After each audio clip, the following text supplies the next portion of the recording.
Pemirsa Intens Investigasi, geger ketika polemik donasi Agus Salim memanas bak bara di tengah angin kencang, Jeremy Teti hadir dengan suara yang mengguncang. Mantan news anchor ini yang juga putra asli NTT, dengan tegas menyoroti keputusan pengalihan donasi Agus kepada korban bencana alam di NTT. Baginya, ini bukan sekedar soal angka atau keputusan yayasan, melainkan tentang kepercayaan para donatur dan asas manfaat yang lebih besar. Ia menyebut kalau dana itu benar-benar membantu korban yang rumahnya hancur, sekolahnya rusak, bahkan tidak bisa merayakan Natal karena mengungsi. Namun Jeremy tak lupa mengingatkan satu hal yang membakar perhatian publik. Menurutnya keputusan ini harus didasari pada persetujuan donatur, karena mereka yang punya hak atas dana ini. Lalu, akankah pernyataan Jeremy menjadi jembatan perdamaian atau justru menyalakan api baru dalam konflik yang terus bergulir? Pemirsa, bersama Intens Investigasi, kami hadirkan kabar terkini, terpercaya dan teraktual. Tetapi sebelumnya jangan lupa untuk like, subscribe, dan juga share channel YouTube ini.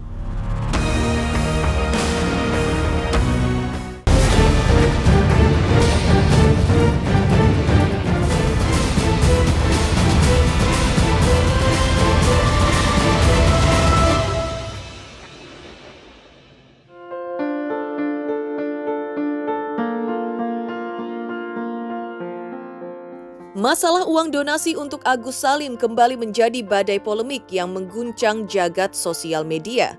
Sebelumnya, nama Denny Sumargo, Gary Julian, dan Novi kembali disorot setelah mereka membahas pengalihan uang donasi untuk membantu korban bencana alam letusan Gunung Lewotobi di Flores Timur, Nusa Tenggara Timur dalam sebuah podcast. Keputusan ini seakan memercikan api ke bara konflik yang belum juga padam. Namun di tengah hiruk-pikuk yang terus bergulir, suara baru muncul dari mantan news anchor sekaligus putra asli Nusa Tenggara Timur Jeremy Teti. Dengan nada bijak namun penuh ketegasan, Jeremy memberikan pandangan yang menyentuh akar masalah. Sebagai putra daerah yang memahami betul kondisi daerahnya, Jeremy Teti menyoroti pentingnya asas manfaat dalam pengelolaan donasi. Ia menggambarkan bagaimana bencana alam telah meluluh lantakan kehidupan banyak orang di NTT, mulai dari rumah-rumah yang hancur, sekolah-sekolah yang rusak, hingga mata pencaharian yang lenyap. Jeremy Teti juga mengusulkan agar pengelolaan dana donasi dilakukan secara transparan melalui lembaga-lembaga yang terpercaya. Meskipun begitu, ia juga menekankan pengalihan dana donasi tetap ada di tangan para donatur. Ya, kalau saya pribadi melihat kasus itu pengalihan donasi dari sebenarnya untuk penyembuhan salah satu orang dan dialihkan kepada korban bencana yang banyak, ya menurut saya tergantung para donatur. Donatur setuju apa tidak melalui yayasan itu yang dikelola, apakah aman. Dana-dana itu sebenarnya tujuannya untuk satu orang, akhirnya dialihkan untuk banyak orang. Dan kan masalah asas manfaatnya. Kalau memang manfaatnya lebih besar, misalnya kepada korban-korban bencana karena membutuhkan banyak, sekolah-sekolah rusak, tanaman, pertanian, hewan dan segala macam. Mereka dari Natal aja mereka udah mengungsi karena tidak bisa ikut misa di atau gereja di sekitar daerah dekat gunung. Dan menurut saya pribadi, saya sebagai orang NTT walaupun tidak mewakili NTT, sesungguhnya saya merasa kalau dengan adanya donasi semacam itu mungkin bisa dialihkan kepada bisa langsung kepada posko-posko sosial yang sudah ada dibentuk oleh dinas sosial yang ada di sekitar Lewotobi, atau mungkin bisa dikasih ke gereja. Biasanya kalau kami di NTT kalau ada bencana dan segala macam, sumbangannya itu selain melalui dinas sosial, kami terbiasa dari kecil dana-dana sosial itu, sumbangan-sumbangan itu didonasikan ke gereja. Nanti gereja bekerja sama dengan berbagai gereja yang ada di sana untuk didonasikan kepada korban yang terdampak langsung. Jadi bisa diaudit dan segala macam dan semuanya transparan dan dilaporkan kepada publik. Bagi saya pribadi kalau dialihkan ya tergantung tergantung daripada donatur. Kalau donaturnya setuju untuk dana itu didonasikan kepada korban bencana alam, ya menurut saya sih sah-sah aja. Terserah mereka yang donasi, mereka yang punya duit, ditujukan kepada seseorang, tapi orang itu mungkin lagi konflik atau masalah sosialnya juga banyak dan segala macam, mungkin dialihkan kepada korban yang betul-betul menginginkan bantuan, korban-korban yang betul-betul terdampak bencana alam. Nah itu mereka yang perlu dibantu. Jadi menurut saya tepat sasaran juga kalau mau dibantu langsung kepada korban-korban bencana alam. Di tengah kisruh yang terus membara, Jeremy Teti juga kembali menggetarkan panggung dengan pernyataannya yang penuh renungan mendalam. Jeremy Teti juga menambahkan bahwa langkah yayasan dan donatur tak lepas dari pertimbangan besar, terutama soal skala prioritas yang harus dipikirkan matang-matang. Ia pun juga menyoroti satu solusi yang menurutnya paling masuk akal, yaitu dengan cara ini dibagi menjadi dua. Menurutnya dengan hal ini kelak kedua pihak merasa diperhatikan dan tak ada yang dirugikan secara signifikan. Namun Jeremy Teti tak lupa mengingatkan soal pengelolaan dana sumbangan yang seringkali menjadi isu sensitif. Pihak manapun yang menerima dana menurutnya harus mampu menunjukkan pertanggungjawaban yang jelas. Jangan sampai niat baik malah menimbulkan masalah baru yang membuat kepercayaan publik runtuh. Ya kalau mungkin saya sebagai Agus, mungkin sebagai korbannya juga, mungkin saya juga akan menyesal kenapa dana itu sebenarnya ditujukan untuk saya, tapi dana itu akhirnya dialihkan oleh para donatur dan pihak yayasan, dialihkan kepada korban bencana. Mungkin sisi psikologisnya, penyesalan dan merasa terabaikan, merasa tidak dianggap ataupun segala macam, ataupun mungkin ada janji-janji manis untuk dia, ternyata dia tidak mendapatkan hal itu. Mungkin pihak donatur punya pertimbangan, pihak yayasan punya pertimbangan tertentu untuk memberikan sebuah donasi kepada orang, ya mereka betul-betul tepat sasaran nggak? Mungkin pihak yang sebenarnya mungkin si Agus sudah dapat bantuan banyak, mungkin saya nggak tahu ya, saya nggak tahu, mungkin quote and quote mungkin banyak yang sudah menyumbang juga ke dia, mungkin over dan segala macam, atau mungkin ada pertimbangan-pertimbangan tertentu, jadi dana itu mungkin dialihkan ke korban-korban bencana alam di NTT, khususnya di Lewotobi, Flores Timur, Nusa Tenggara Timur. Aku tidak bisa memihak kepada siapapun juga, karena saya juga tidak ada kepentingan di antara mereka. Saya hanya masyarakat umum. Aku melihat ya donatur mempunyai hak untuk menentukan dananya akan disumbangkan ke pos mana saja. Bisa berubah dong, tergantung kondisi. Kondisi negara bisa berubah kapan saja, tiba-tiba ada yang lebih membutuhkan, bisa dialihkan ke tempat tertentu. Jadi saya pribadi tidak ikut mau terlibat dalam masalah pembagian donasi tersebut, tapi saya berharap mungkin bisa melakukan sistem persentase. Artinya apa? Mungkin ada pembagian sekian persen untuk korban personal dan sekian persen untuk korban yang banyak.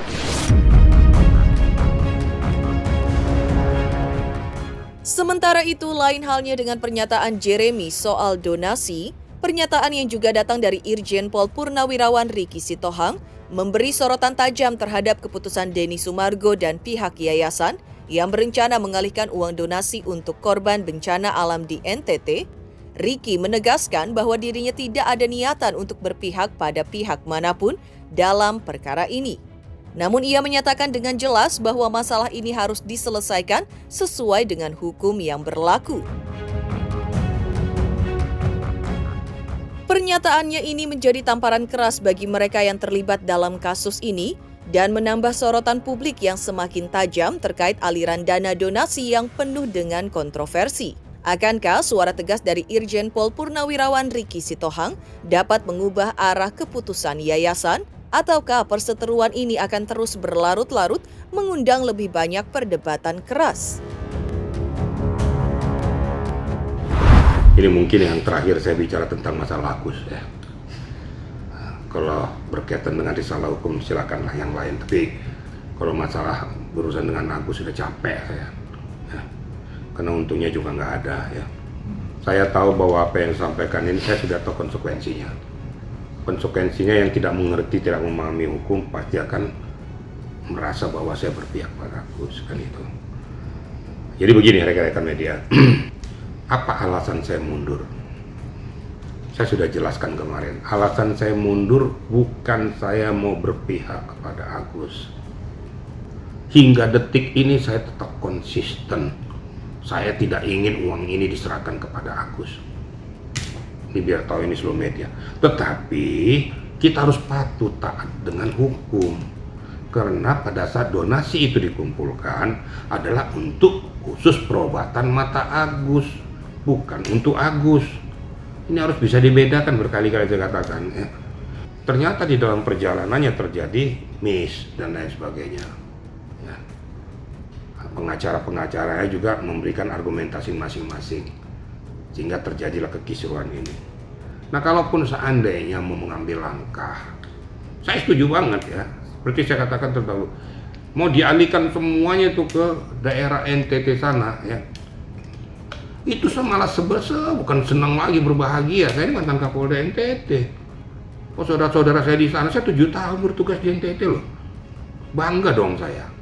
Tapi saya harus jaga kampung saya. Ya. Jangan NTT dianggap jadi buangan kotoran. Hanya dengan alasan mau memberikan bantuan, tapi dengan uang yang bermasalah. Ini yang saya nggak mau. Lebih bagus kalau memang kau punya niat yang tulus, ya. Jangan ganggu-gugat nih, kasih uangmu ke NTT sana. Baru itu namanya gentleman. Jangan dengan alasan kemanusiaan, tapi kau gunakan uang donasi yang bermasalah. Ini tolong dicermati sama netizen tujuan saya ini. Ya. Lebih bagus kayak sama-sama nanti. Saya sudah ngomong juga dengan beberapa orang NTT juga ya. Termasuk mantan ajudan seorang TT semua. Ayo kita bikin fund untuk donasi khusus. Ayo kita kumpulkan supaya nanti ini bisa kita alihkan ke NTT. Itu real. Peruntukannya untuk saudara-saudaraku yang ada di NTT. Tapi jangan saudara-saudaraku dikotori dengan masalah ini. Saya ikut tersinggung karena saya memiliki NTT gitu loh. Nggak boleh gitu loh. Saya mau bahwa datangnya uluran tangan manusia itu dengan hati yang bersih, jangan gara-gara masalah, jangan gara-gara untuk mencari popularitas. Itu saya nggak suka.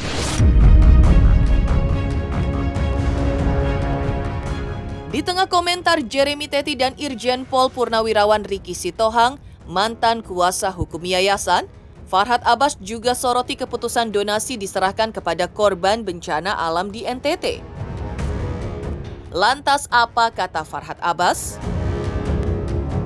Selamat untuk Intens Investigasi karena sudah mencapai 3 juta subscribers di YouTube. Sukses selalu dan all the best. Oke.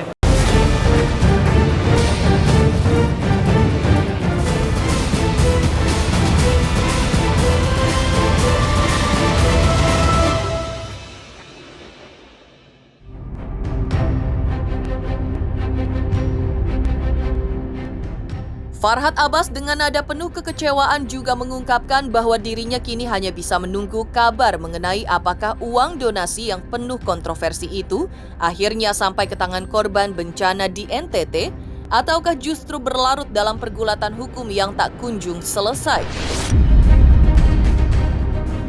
Farhad dengan tegas juga menyatakan bahwa dirinya sudah tidak ingin lagi terlibat dalam pertikaian yang sama. Menekankan bahwa ini adalah masalah hak dan perasaan yang sangat dalam. Namun meskipun sudah hampir lelah dengan kegaduhan ini, Farhad menilai bahwa Denny Sumargo sebagai sosok yang dikenal sportif seharusnya lebih bijak. Seolah ingin mengingatkan bahwa permasalahan ini sebenarnya bisa diselesaikan dengan kedewasaan yang lebih. Farhad juga menyarankan agar semua pihak kembali pada dasar yang benar. Jika memang uang donasi itu hak Agus, maka ya serahkan saja kepada Agus. Farhad juga menatap masa depan dengan harapan agar semua pihak lebih mengutamakan kedamaian. Namun di balik semua ini, Farhad juga merasa bahwa keputusan Densu dan Gary untuk membawa uang donasi itu ke NTT bukan hanya merugikan Agus, tetapi juga bisa semakin memecah belah pihak yang terlibat. Saya lagi menunggu-nunggu kabar apakah uang itu sudah diserahkan ke korban NTT, apakah korban-korban bencana alam sudah menerima uang Agus ini. saya lagi menunggu kabar ya. Jadi harap-harap cemas juga gitu. Walaupun, tapi yang jelas ya, saya keberatan kalau ada pengacara-pengacara yang menyatakan akan mempertemukan Artin Lim dengan Herwanto, dengan Novi. Itu nggak benar ya. Karena di masa-masa terakhir sebelum berpulangnya, itu yang paling banyak berkomunikasi dengan Artin Lim itu saya. Dan bagi saya penyebab meninggalnya Artin Lim mendadak ini adalah dia kaget melihat podcast yang menyetujui penggunaan dana ini harus ke NTT. Dan reaksi mengirimkan link podcast serta komunikasi minta agar dibuat laporan pidana, dan itu sudah terpenuhi unsur menggelapkan pencucian uang, itu yang membuat menurut saya dia shock. Dan kan ada tulisan setarik kertas di dinding Sukamiskin zaman Bung Karno, mungkinkah engkau mati lemas di laut karena berenang gitu? Oh nggak mungkin, karena dia pandai berenang. Mungkinkah mati karena senjata? Oh nggak mungkin, dia pandai bela diri. Yang membuat kamu mati itu apa? Ketika melihat ketidakadilan, saya akan mati katanya. Jadi salam terakhir perpisahan itu adalah ketika dia melihat podcast yang mengobok-obok dan ingin merampas uang Agus itu diserahkan ke korban bencana. Tanpa rasa empati dan peduli, Alvin bereaksi mengirim link tersebut, kemudian tetap untuk memperjuangkan buat Agus. Podcast itu adalah penyebab Alvin meninggal. Selama ini dia baik-baik saja. Mungkin karena emosi dan tinggi, sehingga menurut saya siapapun yang membuat podcast itu harus bertanggung jawab dengan berpulangnya Alvin. Dan mereka dengan cara-cara seperti itulah sehingga Alvin merasa marah dan mungkin akibatnya bisa meninggal mendadak pada tanggal 5 Januari. Saya nggak mau berantem 2 kali dengan orang yang sama. Dan bagi saya hanya sebagai saudara daripada Agus dan urusan-urusan di luar itu. Jadi saya serahkan keputusan sama Agus. Apakah dia ikhlas, apakah dia akan melakukan aksi-aksi atau menunjuk pengacara-pengacara pembela kaum lemah yang lainnya. Jadi saya minta teman-teman semua untuk berpikir panjang gitu. Jangan hanya pikiran-pikiran yang pendek.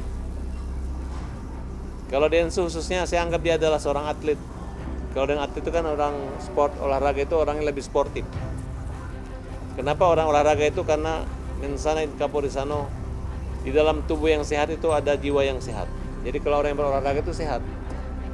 Jadi kalau misalnya ada orang yang rajin olahraga kemudian masih nggak sehat, saya pertanyakan itu. Jiwa baik itu harus ada gitu, sportif. Kalau kita udah damai, kita damai, nggak usah lagi saling serang. Kalau udah memang dulu awalnya ingin itu haknya Agus, haknya Agus. Kalau udah mundur, tidak ikut campur, udah nggak usah ikut campur lagi. Jangan lagi udah mundur, kita kena prank, tiba-tiba masih menangani ini. Agus dengan wajah penuh kesedihan pun akhirnya angkat bicara terkait keputusan yayasan tersebut. Ia mengaku merasa dikhianati seperti sebuah kapal yang tiba-tiba kehilangan arah di tengah lautan gelap. Baginya, keputusan tersebut pun bagaikan angin badai yang menghantam tanpa ampun, merenggut harapannya untuk mendapatkan hak yang ia yakini menjadi miliknya. Namun, Agus pun juga menegaskan ia tidak akan tinggal diam jika hukum berpihak kepadanya. Raut wajah Agus juga berubah penuh bercampur kesedihan dan bercampur kemarahan yang tak terbendung. Manakala menurutnya seorang Denny Sumargo, Gary Julian dan Novi telah menghancurkan fisik dan mental dirinya sampai dengan sekarang.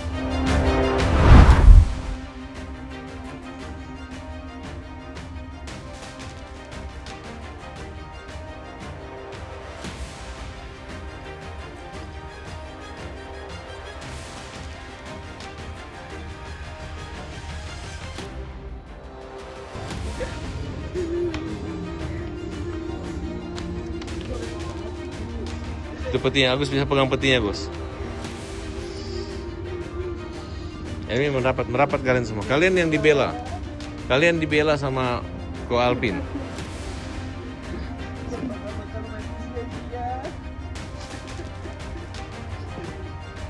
Ya kecewa sih pasti kecewa ya, karena dari awal kan memang udah ada perjanjian. Betul tadi yang dijelasin sama Bu Marlina sebagai PH saya, udah dijelasin dari awal, itu sudah dikasih informasi ke saya juga, itu bilang bahwa itu dititipkan. Tapi kenapa tiba-tiba ada kabar saya mendengar hari ini tiba-tiba mau diinikan?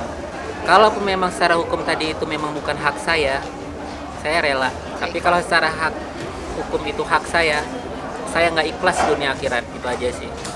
Pertanggungjawabkan perkataan kalian, janji kalian kemana gitu, dari Pak Densu, Pak Geri, Teh Nopi, itu janji kalian semua buat Agus.